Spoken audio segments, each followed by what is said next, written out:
Hello, welcome to another Retro Core, and today we're actually doing a sponsored video. Oh yes. And today's sponsor is Red Art Games. Now, people who know the Retro Core channel or know me personally will very much be aware that I absolutely hate digital only downloads. It's one reason why I'm not a big PC gaming fan. Now, I'm all for companies that will produce physical copies of digital only media, and that's what Red Art Games does. But unlike most companies, this is a European one, situated in France since 2018. Presently, they do games for the Sony PlayStation 4 and Nintendo Switch, and all the games they publish are retro orientated, so excellent for people like me. So far, Red Art Games have published no less than 29 video games on all platforms. So, what type of games do they have to offer? Well, they very kindly sent me over two that I chose. This is Gekido, Kintaro's Revenge, and Halloween Forever.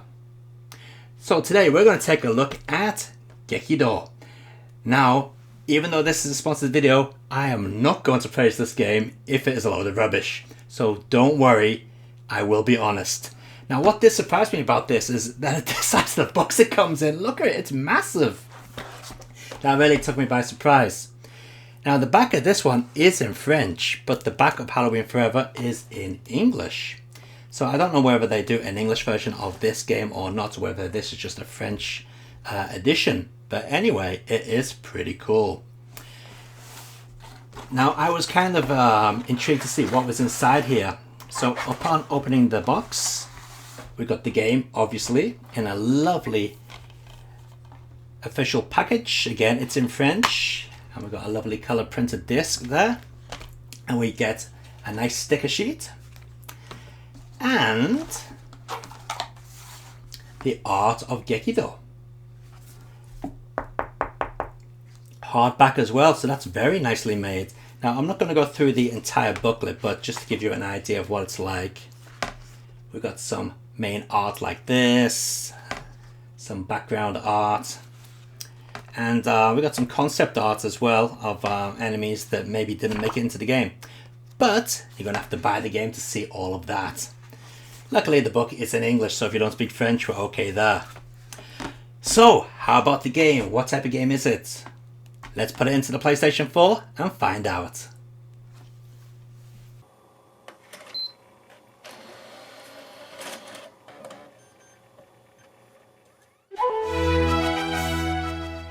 So the first thing you notice about Gekido is that it's in ultra widescreen, which will look excellent on an ultra widescreen monitor. In fact, take a look at it running on my LG monitor.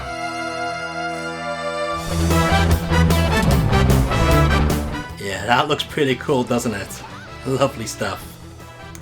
Anyway, you can actually change the aspect ratio to standard 16:9 or even 4:3. We also get a couple of TV filters as well, but to be honest, I think all of them suck big time, so I may as well just leave them off. So getting into the game, we can see that it has some really nice presentation. I really do like the style that they've gone for here. It's not full motion video, but then again it's not stills. It kind of presents its own unique atmosphere, which is quite nice. Now looking at the screenshots on the box, you may think that this is just a walk along beat 'em up or the belt scroller as they're now called, but it's actually a little bit more than that. As you travel through the stages, you'll notice that you have to do certain tasks in order to progress to other parts of the game. You may come across a locked door that needs a certain key, so backtracking you go to find that key. Along the way you'll come across different enemies which you have to take down. Sometimes you can avoid some of the enemies and just run past them, but in other areas you do have to take them down in order to progress to the next area.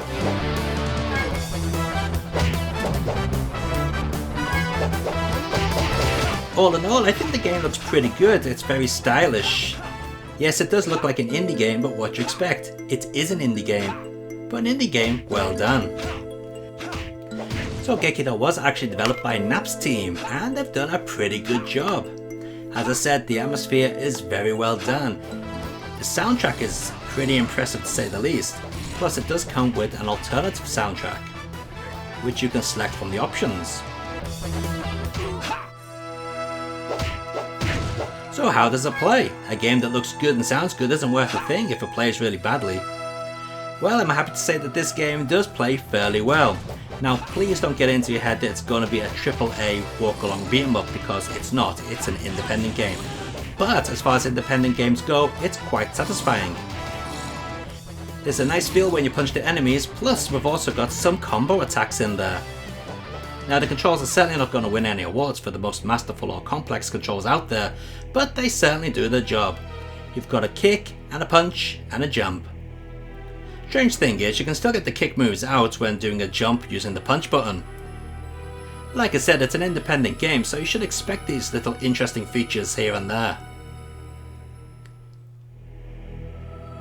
I would have liked a little bit more attention given to the collision section, to be honest. Every now and then, when you jump, you seem to maybe fall through a floor, when there's a hole there. Sometimes the collision section is not as obvious as it should be. But once you get used to it, it's all fine.